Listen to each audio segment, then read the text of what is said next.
In a bold move that underscores the growing strength and influence of the Amazonian State Army, a Colonial Gendarmarie Brigade commander in Bamenda has fallen into the hands of the ASA.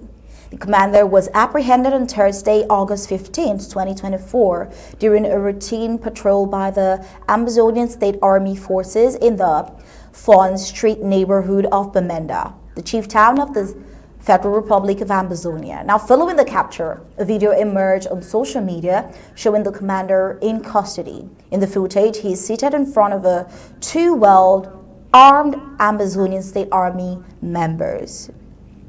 Now, they maintain a stern and resolute demeanor. The video serves as both a statement of power and a strategic move in the ongoing struggle between the Amazonian forces and the government of La République du Cameroon. The Amazonian State Army, over time and steadily, have gained control over various parts of Amazonia, asserting its authority and working to establish order within the territory. Over the past few years, the Amazonian State Army has transitioned from a loose network of resistance fighters into a more organized and disciplined military force. This evolution has enabled them to conduct more sophisticated operations, such as the recent capture of this gendarmerie commander, which are intended to disrupt the colonial regime's hold on the territory of Amazonia.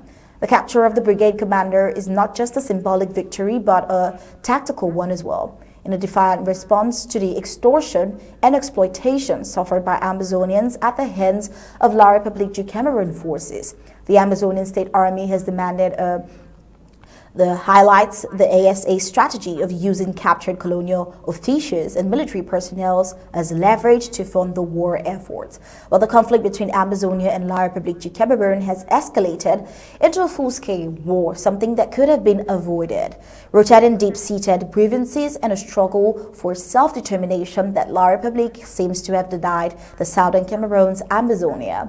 What began as a peaceful movement to raise awareness about the marginalization of the southern Cameroons has morphed into a rather bloody fight for independence and self-determination based off the true historicity of Amazonia that has been clouded for over 60 years. The people of Amazonia view this war as essential to preserving their identity, their culture, and future.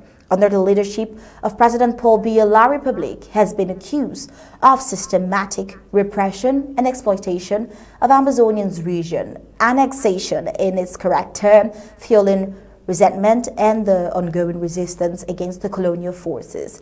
The Amazonian State Army capture of the brigade commander and the subsequent ransom demand can be seen as part of a broader strategy to weaken the colonial forces while simultaneously funding the resistance effort.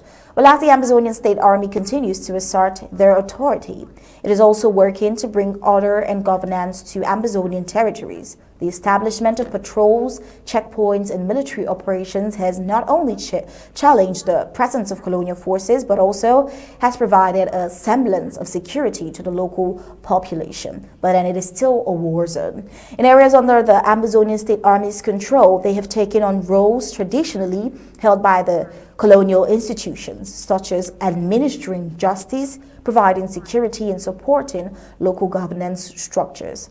But however, the path to stability in Amazonia remains fraught with challenges. The ongoing conflict, marked by frequent skirmishes and military operations, has created a volatile environment. Despite these challenges, we see the ASA's growing strength and influence, which indicates that they are a formidable force in the territory of Amazonia, committed to the long-term goal of Amazonia's independence.